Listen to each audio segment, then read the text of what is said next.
গরিব মানুষ দিন আনে দিন খায়, এরকম অভাবী মিসকিন গরিব মানুষটা নূহ আলাইহিস সালামকে ভালোবেসে কালেমা পড়লো।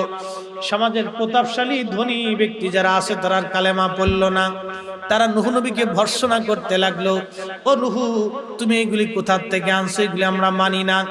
কিন্তু দিন মজুর অভাবী মিসকিন যারা, তারা কালেমা পড়লো। সমগ্র নবীরাই কালেমার দাওয়াত দিলে আগে গরিব মানুষ কবুল করেছে।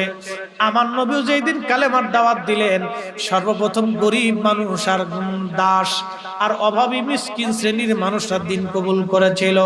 একজন বেলাল, একজন খাব্বাব, একজন মুয়াসাল কারনি, একজন সুমাইয়া, একজন ওই যে হযরতে রাসূল কারীমের সাহাবী দরিদ্র মিসকিন আবু যর গিফারি, এরকম গরিব মানুষ যারা ছিল তারা দিন কবুল করলো। ধনীরা আগে কবুল করে নাই, ধনীরা নবীকে আগে মানতে পারে নাই।